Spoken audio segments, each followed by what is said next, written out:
ஆதியாகமம் அதிகாரம் 24. ஆபிரகாம் வயது சென்று முதிர்ந்தவனானான். கர்த்தர் ஆபிரகாமை சகல காரியங்களிலும் ஆசீர்வதித்து வந்தார். அப்பொழுது ஆபிரகாம் தன் வீட்டில் உள்ளவர்களில் வயதில் மூத்தவனும் தனக்கு உண்டான எல்லாவற்றிற்கும் அதிகாரியுமான தன் ஊழியக்காரனை நோக்கி, நான் குடியிருக்கிற கானானியருடைய குமாரத்திகளில் நீ என் குமாரனுக்கு பெண் கொள்ளாமல் நீ என் தேசத்துக்கும் என் இனத்தாரிடத்திற்கும் போய் என் குமாரனாகிய ஈசாக்குக்கு பெண் கொள்வேன் என்று வானத்துக்கு தேவனும் பூமிக்கு தேவனுமாகிய கர்த்தர் பேரில் எனக்கு ஆணையிட்டு கொடுக்கும்படிக்கு நீ உன் கையை என் தொடையின் கீழ் வை என்றான். அதற்கு அந்த ஊழியக்காரன், அவ்விடத்து பெண் என் பின்னே இந்த தேசத்துக்கு வர மனதில்லாதிருந்தால் நீர் விட்டு வந்த தேசத்திற்குத்தானே உம்முடைய குமாரனை மறுபடியும் அழைத்து கொண்டு போக வேண்டுமோ என்று கேட்டான்.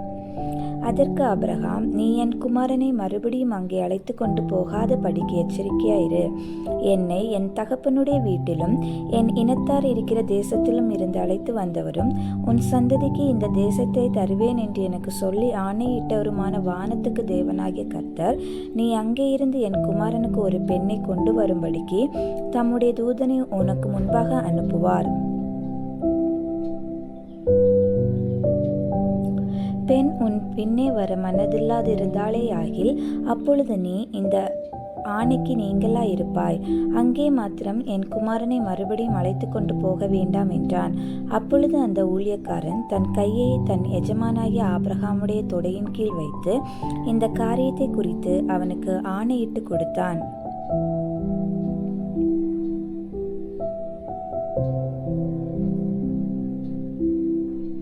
பின்பு அந்த ஊழியக்காரன் தன் எஜமானனுடைய ஒட்டகங்களில் 10 ஒட்டகங்களை தன்னுடனே கொண்டு போனான். தன் எஜமானனுடைய சகலவித உச்சிதமான பொருட்களும் அவன் கையில் இருந்தன. அவன் எழுந்து புறப்பட்டு போய் மெசொப்பொத்தாமியாவிலே நாகோருடைய ஊரில் சேர்ந்து ஊருக்கு புறம்பே ஒரு தண்ணீர் துறவண்டையில் தண்ணீர் முள்ள ஸ்திரீகள் புறப்பட்ட சாயங்கால வேளையிலே ஒட்டகங்களை மடக்கி தனக்குள்ளே சொல்லிக் கொண்டது என்னவென்றால்,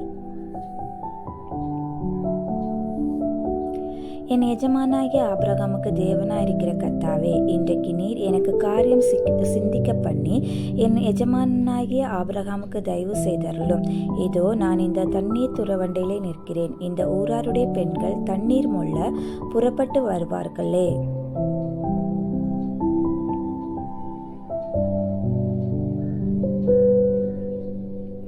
நான் குடிக்க உன் குடத்தை சாய்க்க வேண்டும் என்று நான் சொல்லும் போது குடி என்றும் உன் ஒட்டகங்களுக்கும் குடிக்கும்படி வார்ப்பேன் என்றும் சொல்லும் பெண் எவளோ அவளே நீர் உம்முடைய ஊழியக்காரனாகிய ஈசாக்குக்கு நியமித்தவளாய் இருக்கவும் என் எஜமானுக்கு அனுகிரகம் செய்தீர் என்று நான் அதனாலே அறியவும் செய்தள்ளும் என்றான்.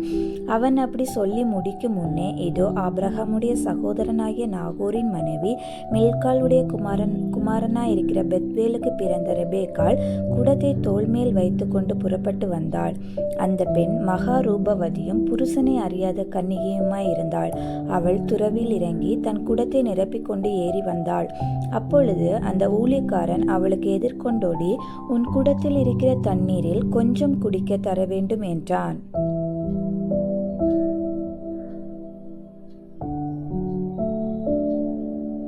அதற்கு அவள், குடியும் என் ஆண்டவனே என்று சீக்கிரமாய் குடத்தை தன் கையில் இறக்கி கொண்டு அவனுக்கு குடிக்க கொடுத்தாள். குடித்த பின்பு, உம்முடைய ஒட்டகங்களுக்கும் குடித்து தீரு மட்டும் அவைகளுக்கும் உண்டு வார்ப்பேன் என்று சொல்லி சீக்கிரமாய் தன் குடத்தை தண்ணீர் தொட்டியிலே ஊற்றிவிட்டு இன்னும் உண்டு வர துறவண்டையில் ஓடி அவனுடைய ஒட்டகங்களுக்கெல்லாம் உண்டு வார்த்தாள்.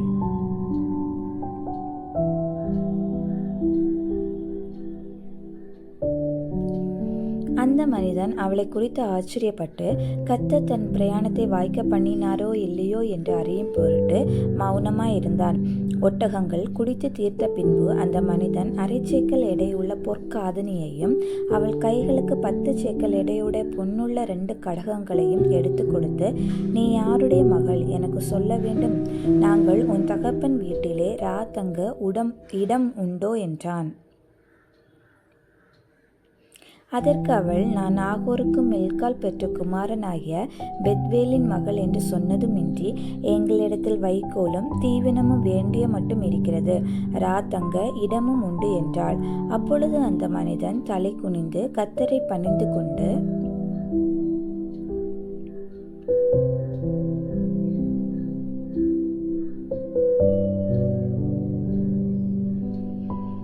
என் எஜமானாகிய ஆபிரகாமின் தேவனாயிருக்கிற கர்த்தருக்கு ஸ்தோத்திரம். அவர் தம்முடைய கிருபையும் தம்முடைய உண்மையும் என் எஜமானனை விட்டு நீக்கவில்லை. நான் பிரயாணம் பண்ணி வருகையில் கர்த்தர் என் எஜமானுடைய சகோதரர் வீட்டுக்கு என்னை அழைத்து கொண்டு வந்தார் என்றான். அந்த பெண் ஓடி இந்த காரியங்களை தன் தாயின் வீட்டில் உள்ளவர்களுக்கு அறிவித்தாள்.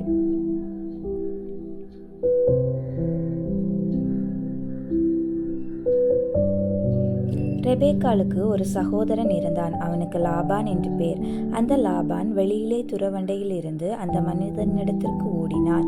அவன் தன் சகோதரி தரித்திருந்த அந்த காதணியையும் அவள் கையில் போட்டிருந்த கடகங்களையும் பார்த்து, இன்னபடி அந்த மனிதன் என்னோட பேசினான் என்று தன் சகோதரர் ரெபேக்காள் சொன்ன வார்த்தையை கேட்ட மாத்திரத்தில் அந்த மனிதனிடத்தில் வந்தான். அவன் துறவு அருகே ஒட்டகங்கள் அண்டையில் நின்று கொண்டிருந்தான்.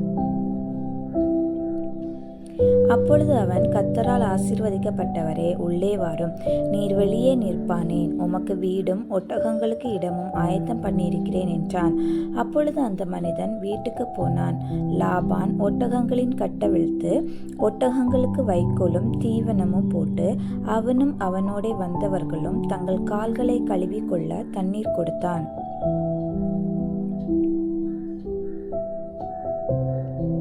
பின்பு அவனுக்கு முன்பாக போஜனம் வைக்கப்பட்டது. அப்பொழுது அவன், நான் வந்த காரியத்தை சொல்லும் உன்னை புசிக்க மாட்டேன் என்றான். அதற்கு அவன், சொல்லும் என்றான். அப்பொழுது அவன், நான் ஆபிரகாமுடைய ஊழியக்காரன். கர்த்தர் என் எஜமானனை மிகவும் ஆசீர்வதித்திருக்கிறார். அவர் சீமானாயிருக்கிறார்.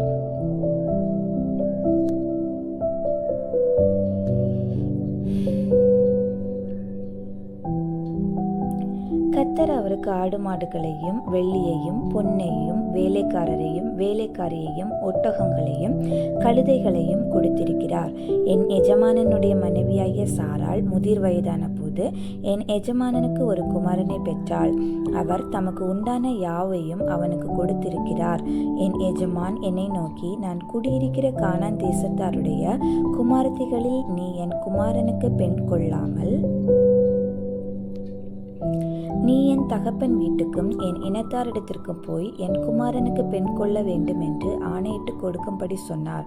அப்பொழுது நான் என் எஜமானனை நோக்கி, ஒருவேளை அந்த பெண் என் பின்னே வராதே போனாலோ என்று கேட்டதற்கு அவர், நான் வழிபடும் கர்த்தர் உன்னுடனே தம்முடைய தூதனை அனுப்பி உன் பிரயாணத்தை வாய்க்க பண்ணுவார். என் இனத்தாரிடத்திலும் என் தகப்பன் வீட்டிலும் நீ என் குமாரனுக்கு பெண் கொள்வாய். நீ என் இனத்தாரிடத்திற்கு போனால் என் ஆணைக்கு நீங்களாயிருப்பாய். அவர்கள் உனக்கு பெண் கொடாமற் போனாலும் நீ என் ஆணைக்கு நீங்களாயிருப்பாய் என்றார்.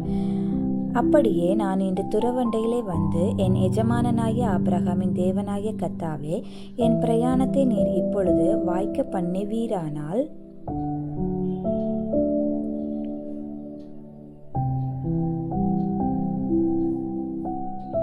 இதோ நான் தண்ணீர் துறவண்டையிலே நிற்கிறேன். தண்ணீர் முள்ள வரப்போகிற கன்னிகையை நான் நோக்கி, உன் குடத்தில் இருக்கிற தண்ணீரில் கொஞ்சம் எனக்கு குடிக்க தர வேண்டும் என்று கேட்கும்போது, நீ குடி என்றும் உன் ஒட்டகங்களுக்கு முண்டு வார்ப்பேன் என்றும் சொல்லும் பெண்ணே, கர்த்தர் என் எஜமானுடைய குமாரனுக்கு நியமித்த ஸ்திரீயாக வேண்டும் என்றேன்.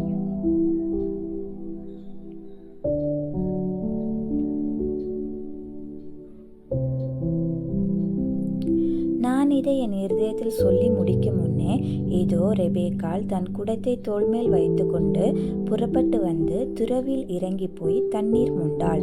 அப்பொழுது நான் எனக்கு குடிக்க தர வேண்டும் என்றேன். அவள் சீக்கிரமாய் தன் தோள்மேல் இருந்த குடத்தை இறக்கி, குடியும், உம்முடைய ஒட்டகங்களுக்கும் வார்ப்பேன் என்றாள். நான் குடித்தேன், ஒட்டகங்களுக்கும் வார்த்தாள்.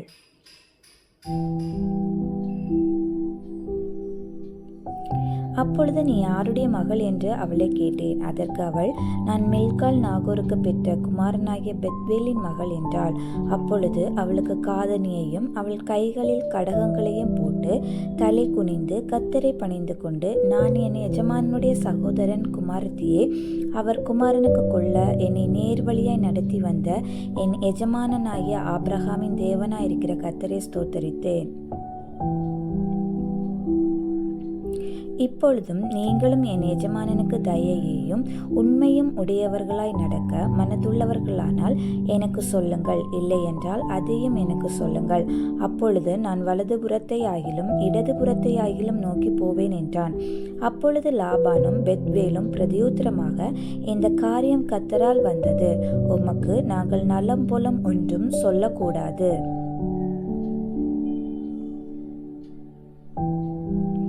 இதோ ரெபேக்காள் உமக்கு முன்பாக இருக்கிறார். கர்த்தர் சொன்னபடியே அவள் உமது எஜமானனுடைய குமாரனுக்கு மனைவியாய் இருக்கும்படிக்கு அவளை அழைத்து கொண்டு போம் என்றார்கள். ஆபிரகாமின் ஊழியக்காரன் அவர்கள் வார்த்தைகளை கேட்டபோது தரை மட்டும் குனிந்து கர்த்தரை பணிந்து கொண்டான்.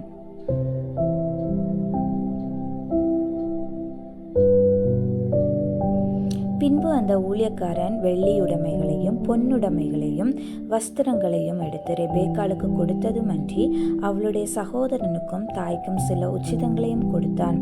பின்பு அவனும் அவனோடு இருந்த மனிதரும் புசித்து குடித்து ராத்தங்கினார்கள். காலையிலே எழுந்திருந்து அவன், என் எஜமானினிடத்திற்கு என்னை அனுப்பிவிடும் என்றான்.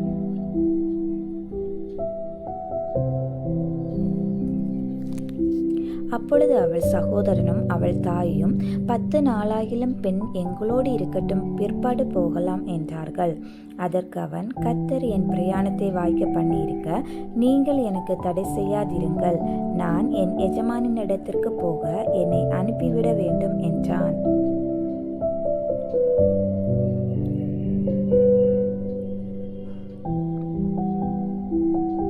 அப்பொழுது அவர்கள் பெண்ணை அழைத்து அவள் வாய் பிறப்பை கேட்போம் என்று சொல்லி ரெபேக்காளை அழைத்து, நீ இந்த மனிதனோடே கூட போகிறாயோ என்று கேட்டார்கள். அவள் போகிறேன் என்றாள்.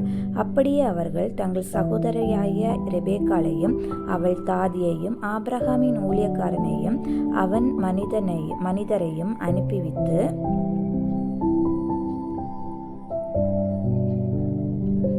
ரெபேக்காளை வாழ்த்தி, எங்கள் சகோதரியே, நீ கோடா கோடிய பெருகுவாயாக, உன் சந்ததியார் தங்கள் பகையினருடைய வாசல்களை சுதந்திரித்துக் கொள்வார்களாக என்று ஆசீர்வதித்தார்கள். அப்பொழுது ரெபேக்காளும் அவள் வேலைக்காரிகளும் எழுந்து ஒட்டகங்கள் மேல் ஏறி அந்த மனிதனோடே கூட போனார்கள். ஊழியக்காரன் ரெபேக்காளை அழைத்து கொண்டு போனான். ஈசாக்கு தென் தேசத்தில் குடியிருந்தான். அப்பொழுது அவன் லாகாய் ரோயி எனப்பட்ட துறவியின் வழியாய் புறப்பட்டு வந்தான். ஈசாக்கு சாயங்கால வேளையிலே தியானம் பண்ண வெளியிலே போயிருந்து தன் கண்களை ஏறெடுத்து பார்த்தபோது ஒட்டகங்கள் வர கண்டான். ரெபேக்காளும் தன் கண்களை ஏறெடுத்து ஈசாக்கை கண்டபோது ஊழியக்காரனை நோக்கி, அங்கே வெளியிலே நமக்கு எதிராக நடந்து வருகிற அந்த மனிதன் யார் என்று கேட்டாள். அவர்தான் என் எஜமான் என்று ஊழியக்காரன் சொன்னான்.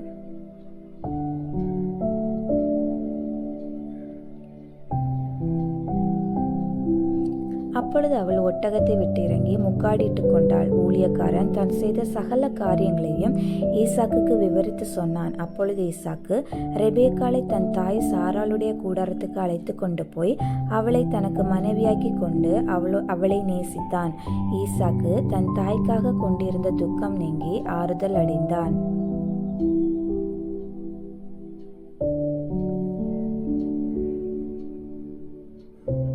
Thank you. God bless you.